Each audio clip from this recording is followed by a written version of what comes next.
नमस्कार, स्वागत है आप सभी का मैथ्स विद मनोज पर। आज हम ट्रिग्नोमेट्रिक के फॉर्मूलेस के पार्ट 2 को देखेंगे। लास्ट वीडियो में हमने ट्रिग्नोमेट्रिक के कुछ फॉर्मूले देखे थे, उसी से हम कंटिन्यू करते हुए कुछ और फॉर्मूले देखेंगे जो हमें बहुत ही इम्पोर्टेंट है और हमें ट्रिग्नोमेट्री में यूज़ करने रहते हैं। ओके, सो पहला फॉर्मूला है 1 + cos 2 थीटा होता है 2 cos square theta and 1 - cos 2 theta होता है 2 sin स्क्वायर थीटा। इसको याद रखने का तरीका क्या है? अगर 1 + cos 2 थीटा, अगर प्लस का साइन है तो कोस आएगा, अगर माइनस का साइन है तो साइन आएगा। अगर प्लस का साइन है तो कोस आएगा, माइनस का साइन है तो साइन आएगा। ओके, ये ध्यान रखना है हमको।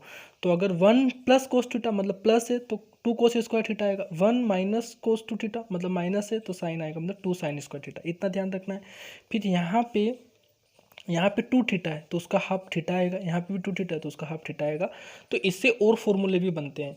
एक फॉर्मूला और बना 1 + cos थीटा। अब यहाँ पे प्लस है तो कोस आएगा, और यहाँ पे थीटा है तो इसका हाफ कितना होगा? थीटा/2, तो 2 cos स्क्वायर थीटा/2 होगा। सिमिलरली 1 - cos थीटा, अब माइनस आ गया तो साइन आएगा, तो 2 sin स्क्वायर। अब यहाँ थीटा है तो उसका हाफ थीटा/2। आपको इसे याद रखना है। ओके, अगर आपको ये समझ में आया हो तो आप एक फॉर्मूला कमेंट बॉक्स में लिख के बताएंगे मुझे कि 1 + cos 4 थीटा कितना होगा और 1 - cos 4 थीटा कितना होगा। आप कमेंट बॉक्स में लिख के मुझे बताएंगे। ओके, अगर आपको ये समझ में आए तो। अब कुछ फॉर्मूले ऐसे हैं जिनको याद करने में बच्चों को बहुत प्रॉब्लम होती है, और उन्हें हम कैसे याद रख सकते हैं, है ना। Actually sin c + sin d और cos c - cos d, इन फॉर्मूले में बच्चों को बहुत दिक्कत आती है। तो मैं आपको एक तरीका बताऊंगा कि आप इन फॉर्मूले को कैसे जस्ट 1 मिनट में आप, अगर आप भूल भी गए हो तो उन्हें याद कर सकते हो। जस्ट अगर आपको ये फॉर्मूले याद नहीं है तो आप इनको जल्दी से कैसे डिराइव कर सकते हो, आपको वो तरीका भी मैं सिखा दूंगा। तो आप कभी भी इनको, फिर कभी भी अगर आप भूल जाते हो तो आप एक विथिन 1 मिनट में आप इनको डिराइव करके आप अपने क्वेश्चन को सोल्व कर सकते हो, है ना। तो आप तरीका सीखेंगे यहाँ पे। सबसे पहले आपको ये 4 फॉर्मूले याद होना चाहिए। ये सबको वैसे याद भी रहते हैं। sin a + b कितना होता है? sin a cos b + cos a sin b, है ना। sin a + b sin a cos b + cos a sin b। Similarly sin a - b कितना होता है? sin a cos b - cos a sin b, plus की जगह minus आ जाता है। फिर cos a + b कितना होता है? cos a cos b, यहाँ पे प्लस है तो यहाँ अपोजिट आता है, मतलब माइनस आ जाता है, तो cos a cos b - sin a sin b, और cos a - b होता है cos a cos b + sin a sin b। ये आपको याद होना चाहिए। अगर आपको ये 4 फॉर्मूले याद है तो आप इनकी हेल्प से 8 नए फॉर्मूले डिराइव कर सकते हो। तो आपको ये 4 फॉर्मूले तो याद होना ही चाहिए। ओके, अब यहाँ पे जो फार्मूला 1 और फार्मूला 2, मतलब मैंने क्या किया कि 1 और 2 को ऐड कर दिया। तो sin a + b + sin a - b को ऐड कर दिया, sin a + b + sin a - b को ऐड कर दिया। जब इन दोनों को LHS में ऐड किया तो RHS में भी ऐड होंगे। तो जब ये दोनों RHS में ऐड होंगे तो ये प्लस और ये माइनस एक दूसरे से कैंसिल हो जाएंगे, तो क्या बचेगा? 2 sin a cos b, 2 sin a cos b, ये एक नया फार्मूला आ गया। सिमिलरली अब आपने पहले 1 और 2 को ऐड किया, अब 1 में से 2 को माइनस करेंगे, सो 1 - 2, तो क्या आएगा? sin a + b - sin a - b। तो इसमें से ये टर्म माइनस होगी तो यहाँ पे माइनस आएगा और यहाँ पे प्लस आ जाएगा, तो प्लस और ये माइनस कैंसिल हो जाएगा और ये plus plus 2 cos a sin b आ जाएगा, तो 2 cos a sin b। Similarly अब 1 और 2 को हमने ऐड भी किया और माइनस भी किया, अब हम 3 और 4 को ऐड करेंगे तो cos a + b + cos a - b हो जाएगा, cos a + b + cos a - b हो जाएगा।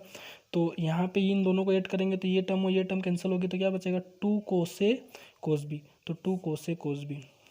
अब 3 और 4 को माइनस करेंगे तो cos a + b - cos a - b, तो इसमें से इसको माइनस करेंगे तो ये माइनस आएगा और ये भी माइनस आएगा, तो ये प्लस और ये माइनस तो कैंसिल हो जाएगा, और ये minus minus -2 sin a sin b आ जाएगा, सो -2 sin a sin b आ जाएगा। ओके, तो ये नेक्स्ट 4 फॉर्मूले हमने कैसे डिराइव किए वो आपने देखा। अब जो नेक्स्ट के 4 फॉर्मूले वो बहुत इंपॉर्टेंट है और उन्हें हम भूलते भी हैं, तो उन्हें कैसे याद रखेंगे। ओके, तो आप कैसे ध्यान रखेंगे? आप a + b को c मान लेंगे और a - b को d मान लेंगे।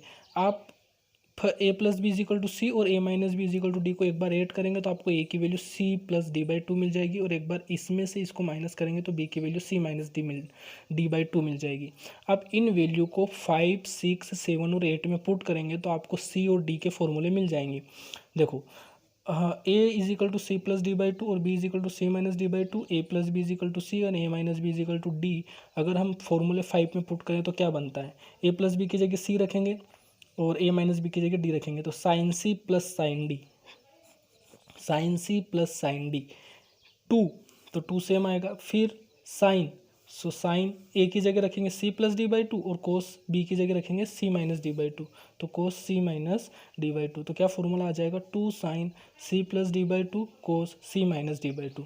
सिमिलरली 6 में रखेंगे तो sine C minus sine D कितना आ जाएगा, sine C minus sine D, two cos C plus D by two and sine C minus D by two. फिर 7 में रखेंगे तो cos C plus D by two, cos C plus cos D कितना आ जाएगा, two cos C plus D by two cos C minus D by two. Last 8 में रखेंगे तो cos C minus cos D कितना आ जाएगा, minus two sine C plus D by two sine C minus D by two. इसको लिखने का एक तरीका और होता है कि यहाँ से माइनस कॉमन ले लो तो वो माइनस माइनस प्लस बन जाएगा और यहाँ डी माइनस सी आ जाएगा, तो two sine C plus D by two sine D minus C, यहाँ से माइनस कॉमन लिया तो माइनस माइनस प्लस हो गया और यहाँ से माइनस कॉमन लिया तो यहाँ डी माइनस सी आ गया। ओके, तो ये जो 4 फॉर्मूले थे ये हमें ऐसे, हम अगर हम भूल भी जाते हैं तो हम इसको ऐसे डिराइव कर सकते हैं। ए प्लस बी को सी मान लो, ए माइनस बी को डी मान लो, A is equal to C plus D by two put करो और B is equal to C minus D by two put करो। आप इन फॉर्मूलोज को, ये जो मैंने 12 नए फॉर्मूले दिखाए हैं, अगर आप इनको 4 to 5 टाइम लिख के प्रैक्टिस करोगे तो आप इनको कभी नहीं भूलोगे और आप इनको माइंड में ही कर लोगे, फिर आपको लिखने की भी नीड नहीं होगी इनको। ओके, तो आप ये तरीका ध्यान रखेंगे। अब हम कुछ इम्पोर्टेंट रूल पढ़ते हैं ट्रिग्नोमेट्री के, जो हमें बहुत यूज़ करने रहते हैं इनका ट्रिग्नोमेट्री में और बच्चों को इनमें बहुत प्रॉब्लम आती है। ओके, सो सबसे पहले तो कल मैंने आपको बताया था पार्ट 1 में, ये first quadrant, second quadrant, third quadrant, fourth quadrant. First quadrant में सारे ट्रिग्नोमेट्रिक फंक्शन पॉजिटिव होते हैं, सेकंड में साइन थीटा और कोसेक थीटा पॉजिटिव होते हैं, थर्ड में tan theta cot theta positive होते हैं, फोर्थ में कोस और सेक। इसका तरीका क्या था, A S T C, A first में, एस मतलब साइन कोसेक सेकंड में, टी मतलब टेन कोट थर्ड में और सी मतलब कोस और सेक फोर्थ क्वाड्रेंट में होते हैं। ओके, ये हमें ध्यान रखना है। यहाँ 0 डिग्री होता है, यहाँ पाई बाई टू होता है, यहाँ पाई होता है, यहाँ 3 पाई बाई टू होता है और फिर यहाँ से 2 पाई आता है, ऐसे साइकिल चलता रहता है। ओके, अब इनका यूज़ कैसे करते हैं, जैसे आपसे पूछ लिया कि साइन 90 माइनस थीटा कितना होगा, तो आप यहाँ देखेंगे 90, ये 90 यहाँ पे है ना, पाई बाई टू मतलब 90, तो 90 माइनस मतलब पीछे आना है, माइनस मतलब पीछे, प्लस मतलब आगे जाना है, तो 90 माइनस, तो आप कौन से क्वाड्रेंट में आ गए, फर्स्ट क्वाड्रेंट में। फर्स्ट क्वाड्रेंट में सारे ट्रिग्नोमेट्रिक फंक्शन क्या होते हैं, पॉजिटिव होते हैं। बट आप ये ध्यान रखें कि अगर पाई बाई टू और 3 पाई बाई टू होता है तो साइन के प्लेस पे कोस आता है ना, और सिमिलरली कोस के प्लेस पे भी साइन आएगा, ये दोनों साइड वैलिड है। फिर सेक की जगह कोसेक आएगा, ये भी दोनों साइड वैलिड है, और टेन की जगह कोट आएगा। बट अगर पाई, 2 पाई, 3 पाई, 4 पाई, तो साइन के प्लेस पे साइन ही आएगा।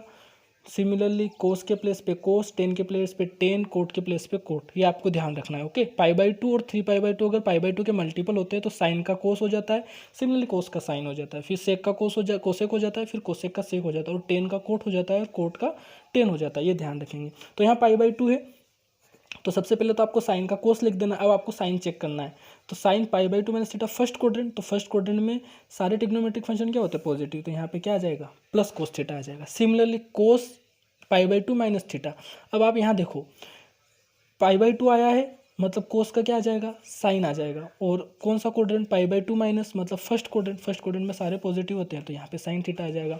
अब इसको देखो, sine pi by two plus theta, pi by to आया तो साइन का क्या आ जाएगा, कोस आएगा, प्लस थीटा मतलब सेकंड क्वाड्रेंट, सेकंड क्वाड्रेंट में साइन क्या होता है, पॉजिटिव होता है, तो यहाँ प्लस कोस थीटा आएगा।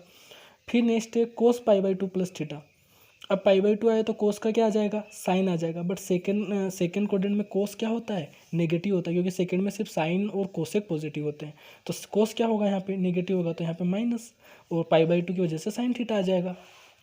सिमिलरली कोस sine pi minus theta, pi minus theta मतलब 180 माइनस, तो 180 माइनस कौन सा quadrant, second quadrant, second quadrant में साइन क्या होता है, पॉजिटिव होता है, तो पहले तो प्लस आ जाएगा। अब देखो मैंने बताया था पाई 2 पाई 3 पाई हो तो साइन का साइन, कोस का कोस रहेगा, तो साइन का क्या रहेगा, साइन रहेगा। कोस पाई माइनस थीटा, कोस पाई माइनस थीटा कौन सा क्वाड्रेंट, सबसे पहले तो ये बताओ, पाई माइनस मतलब सेकंड क्वाड्रेंट, ओके, और पाई है तो कोस का क्या रहेगा, कोस रहेगा, और सेकंड क्वाड्रेंट में कोस क्या होता है, नेगेटिव होता है, तो यहाँ पे क्या आ जाएगा, नेगेटिव आ जाएगा। Similarly sine pi plus theta कौन सा quadrant, third quadrant, pi plus मतलब थर्ड क्वाड्रेंट, थर्ड क्वाड्रेंट, अच्छा पाई है तो साइन का क्या रहेगा, साइन रहेगा, और थर्ड क्वाड्रेंट में साइन, क्योंकि थर्ड में टेन और कोट पॉजिटिव होता है तो ये क्या हो जाएगा, नेगेटिव आएगा, क्योंकि साइन यहाँ पे नेगेटिव होता है। कोस पाई प्लस थीटा, कोस पाई प्लस थीटा, कौन सा क्वाड्रेंट, थर्ड क्वाड्रेंट, ओके। और पाई है तो कोस का कोस रहेगा, और थर्ड क्वाड्रेंट में कोस नेगेटिव होता है तो यहाँ पे क्या आ जाएगा, नेगेटिव आ जाएगा। Similarly sign 2 pi minus theta और कोस 2 पाई माइनस थीटा को हमने लिखा। अगर आपको ये समझ में आया हो तो आप कमेंट बॉक्स में साइन 3 पाई/2 माइनस थीटा और कोस 3 पाई/2 प्लस थीटा लिख के बताएंगे कि क्या होता है, ओके।